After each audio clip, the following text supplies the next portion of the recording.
मैं साहबादा नौकर मैं साहबादा नौकर मैं साहबादा नौकर मैं साहबादा नौकर मैं साहबादा नौकर मैं साहबादा नौकर मैं साहबादा नौकर मैं साहबादा नौकर मैं साहबादा। नहमदुहु व नुसल्ली अला रसूलिहिल करीम, अम्मा बाद। मोअज़्ज़ज़ सामईन, अस्सलामु अलैकुम व रहमतुल्लाहि व बरकातुहू।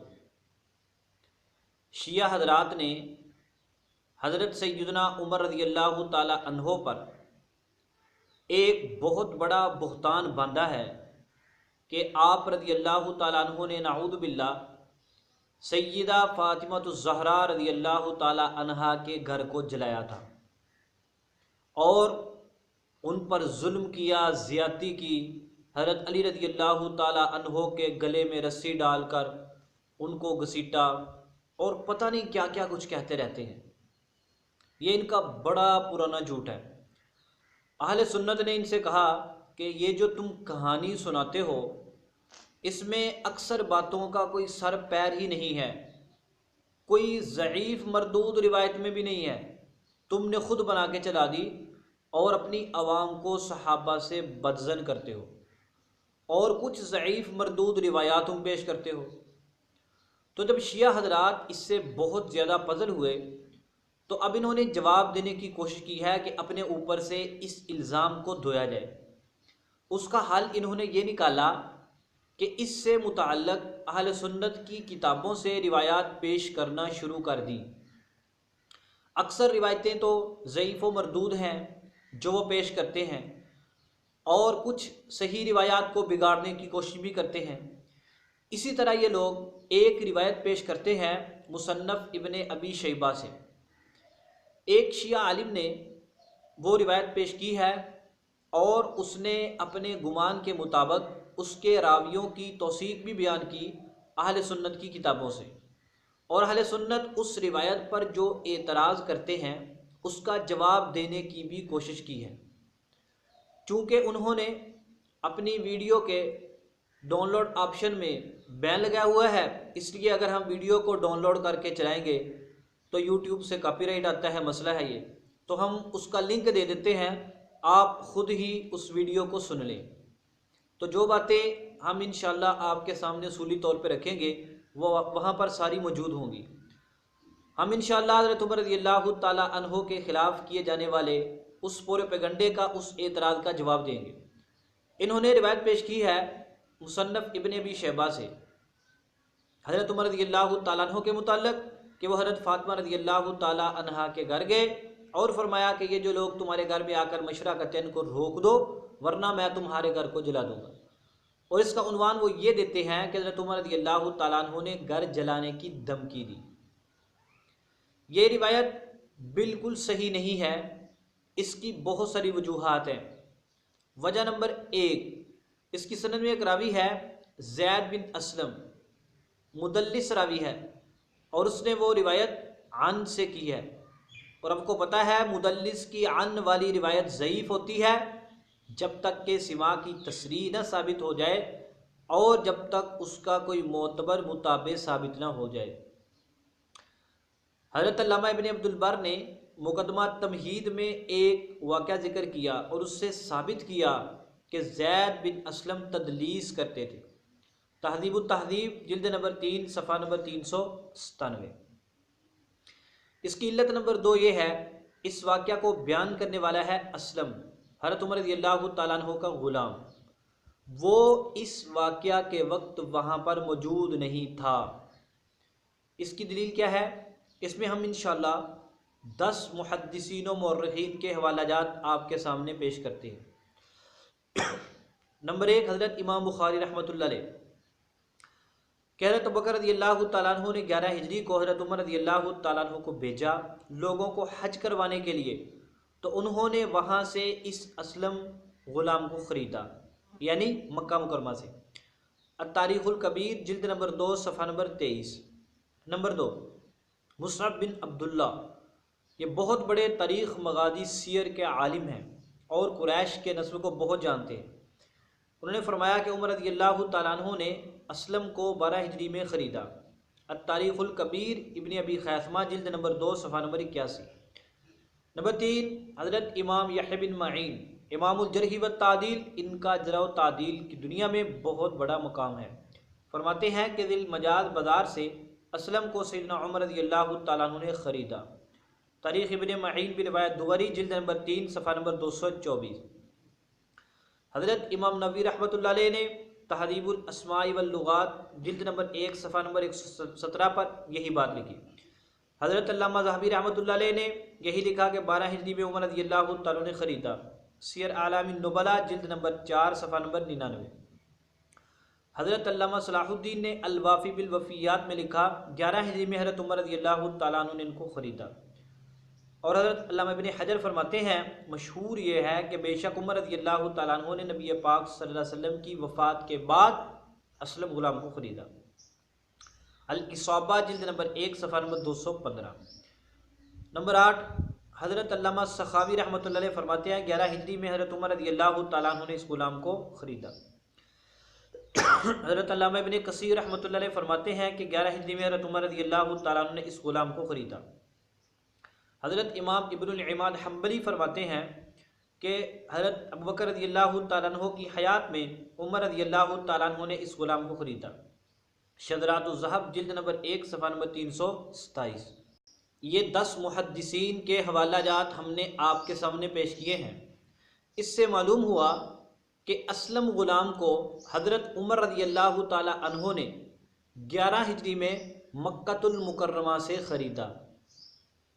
अब यहाँ पर हमारा इससे इस्तिदलाल ये है कि रबीउल अव्वल के महीना में 10 हिजरी में नबी पाक सल्लल्लाहु अलैहि वसल्लम का विसाल हुआ और ये वाक़या जो बयान किया जाता है हज़रत अबू बकर रज़ियल्लाहु तआला अन्हु की बैत के मुताल्लिक़, ये उससे चंद दिनों के बाद का है। और नबी पाक सल्लल्लाहु अलैहि वसल्लम की वफ़ात के 6 महीने बाद हज़रत फ़ातिमतुज़ ज़हरा रज़ियल्लाहु तआला अन्हा का इंतकाल हो गया। अब ये 6 महीने, फिर इसके बाद हज का महीना ज़ुल्हज्जा, उसके बाद अगला साल आता है 11 हिजरी। 11 हिजरी में जब हज़रत उमर रज़ियल्लाहु तआला अन्हु लोगों को हज करवाने के लिए गए तो वहाँ से आपने असलम ग़ुलाम को ख़रीदा। इससे मालूम हुआ कि जब ये वाक़या पेश आया, जब ये मामला हुआ, उस वक्त असलम मदीना मुनव्वरा में मौजूद नहीं था। अगर वो मदीना में मौजूद था तो मक्कातुल मुकर्रमा से 11 हिजरी में उसको ख़रीदने का मतलब क्या है फिर? तो इससे पता चला कि वो तो मदीना मुनव्वरा के 1.5 साल के बाद जाकर आता है जब हज़रत उमर रज़ियल्लाहु तआला उसको ख़रीदा। तो जब ये वाक़या पेश आया बैत का, नाराज़गी का, और ये जो कहानी गढ़ी गई है, जब ये वाक़या पेश आया उस वक्त असलम नामी ग़ुलाम वहाँ पर मौजूद नहीं था।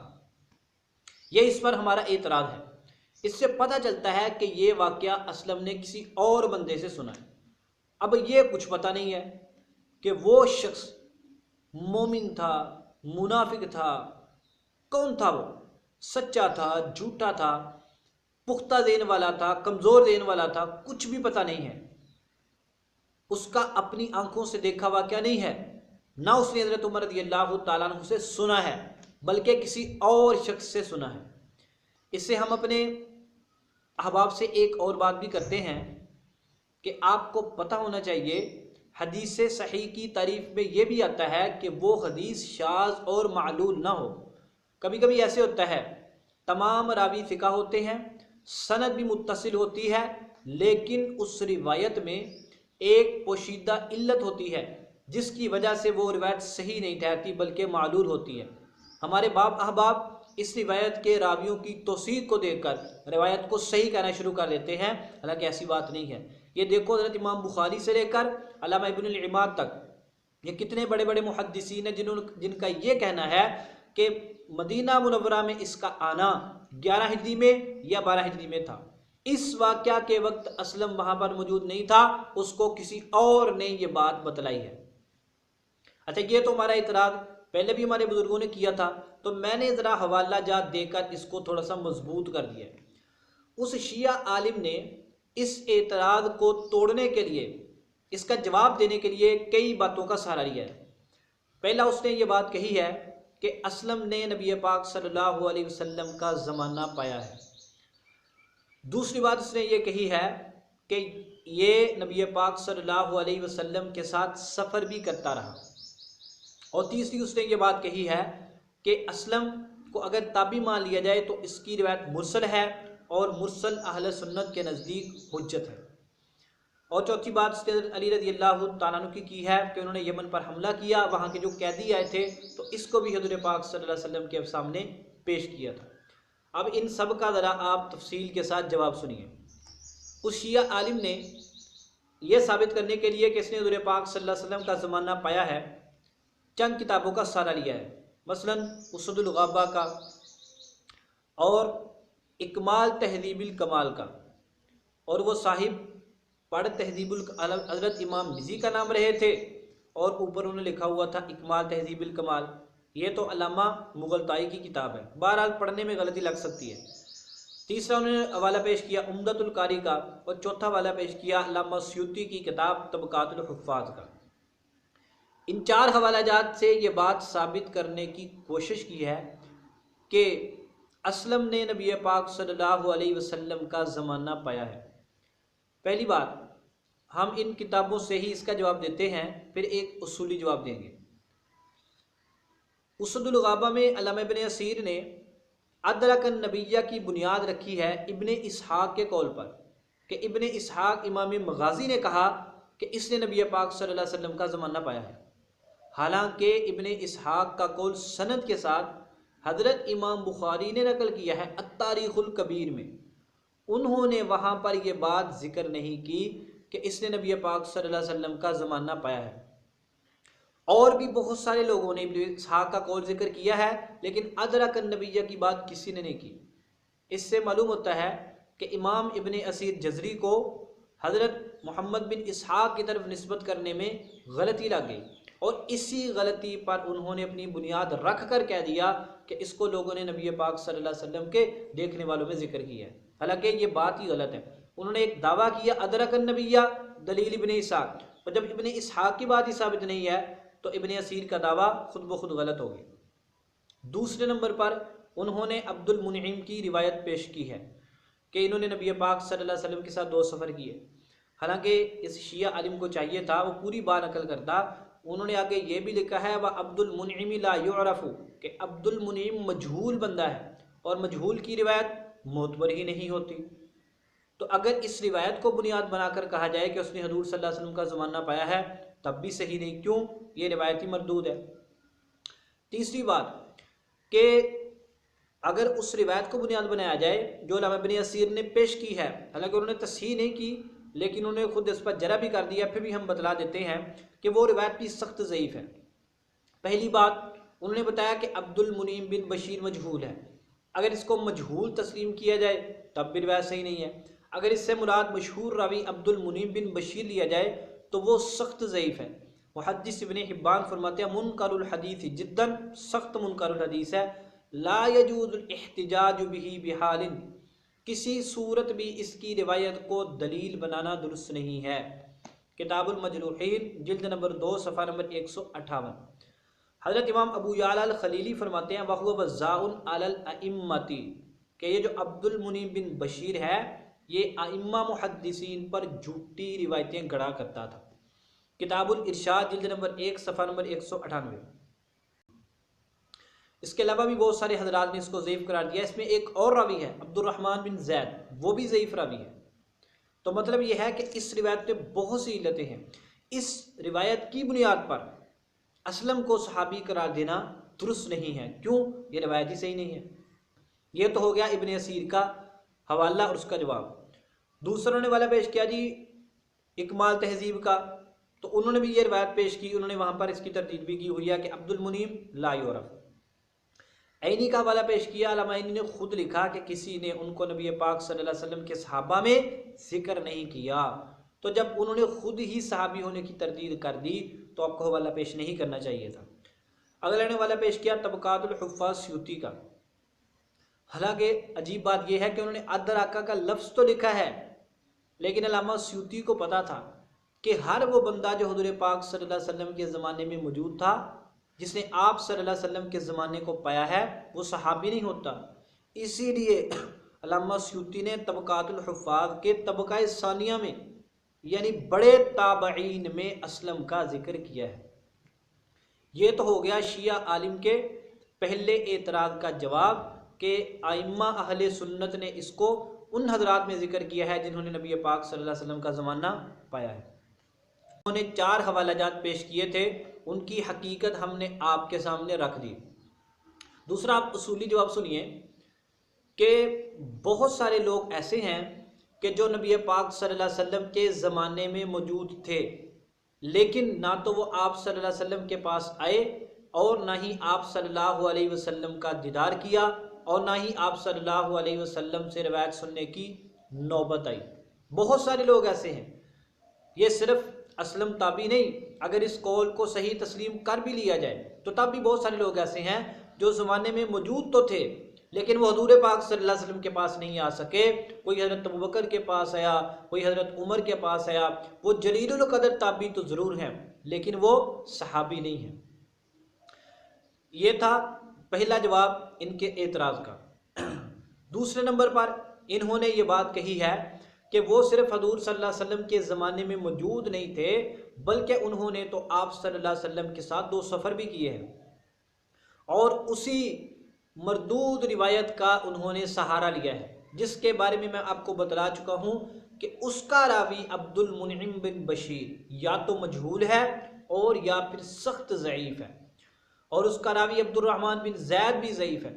जब उस रिवायत का रावी ही ज़ईफ़ है तो उस रिवायत की बुनियाद पर असलम को सहाबी करार देना किस तरह दुरुस्त है? उलमा मुहद्दिसीन को पता था, इसलिए उन्होंने असलम को सहाबा किराम में जिक्र नहीं किया। अच्छा, अगली बात उन्होंने ये कही है कि चलो अगर ये सहाबी नहीं ताबी तो है, और ताबी की मुरसल रिवायत हुज्जत होती है। इसका जवाब सुनिए। आपको शायद पता नहीं है कि मुरसल रिवायत को कबूल करने के चंद उसूल हैं। उन उसूलों में से एक उसूल ये भी है कि उसकी मुरसल रिवायत दूसरी सही रिवायात के मुखालिफ ना हो। जहाँ पर यह रिवायत ना सिर्फ दीगर रिवायात के बल्कि कुरान पाक के भी खिलाफ है। कुरान पाक में अल्लाह ने क्या फरमाया सहाबा कराम की तारीफ़ करते हुए, अशिद्दाउ अलल कुफ़ार रुहमाउ बैनहुम, कि सहाबा कराम एक दूसरे के साथ बाहमी तौर पर रहम दिल थे, मोहब्बत और मवद्दत करने वाले थे। वह अल्लफ़ बैन क़ुलूबिहिम, उनके दिलों में अल्लाह ताला ने उल्फत पैदा कर दी थी। तो वो इस तरह का काम कैसे कर सकते हैं?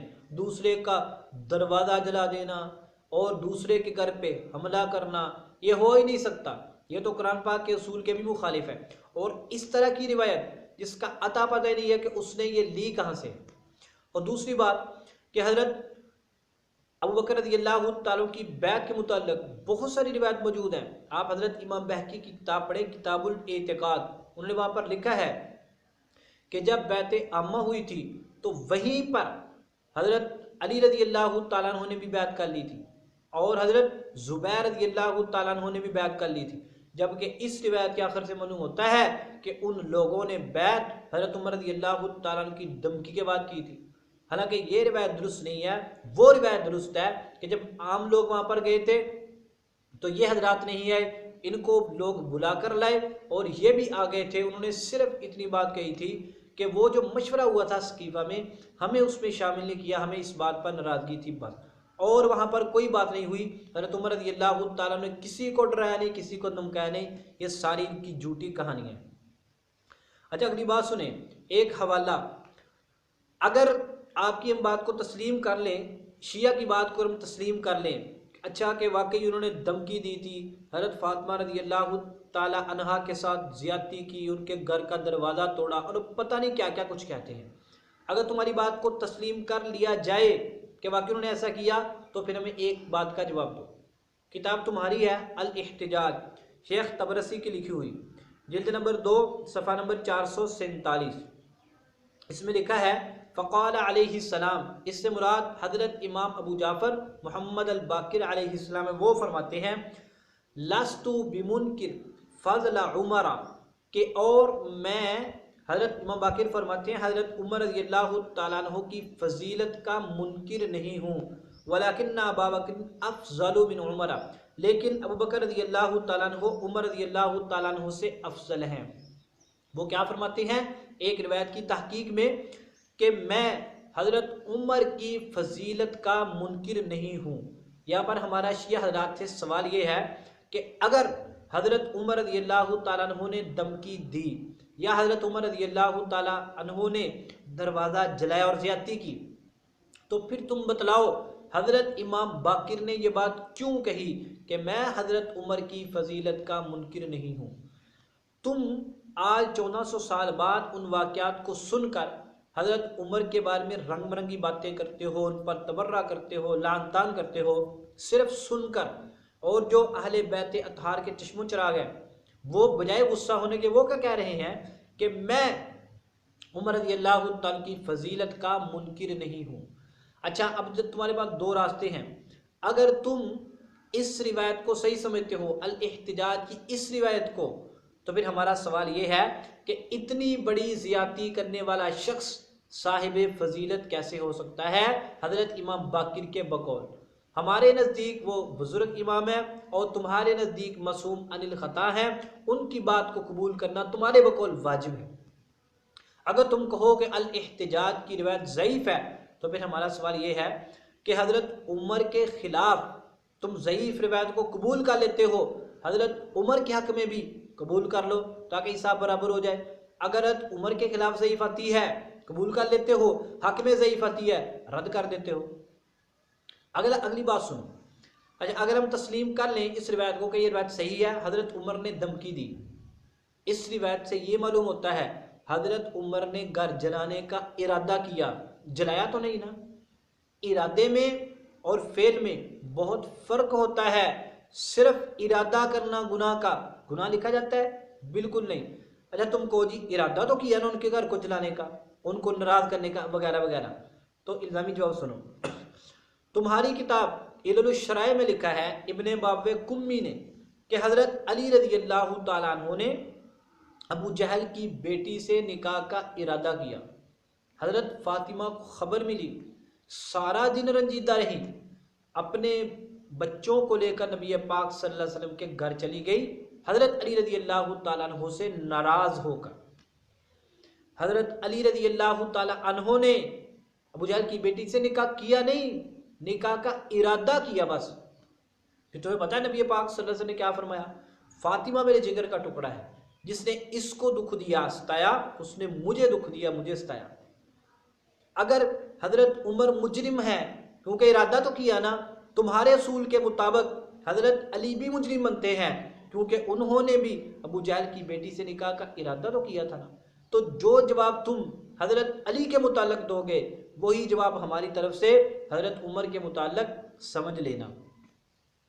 इसलिए हज़रत उमर रज़ियल्लाहु ताला के ख़िलाफ़ जो इन्होंने ये रिवायत बयान की है इसकी कोई हैसियत नहीं है, ये ज़ईफ़ मुनकर मरदूद रिवायत है। हज़रत उमर रज़ियल्लाहु ताला इस इल्ज़ाम से बरी है। इन्होंने और रिवायतें भी पेश की हैं, इंशाअल्लाह उनकी हकीकत भी हम वक्तन फ़वक्तन आपके सामने रखते रहेंगे।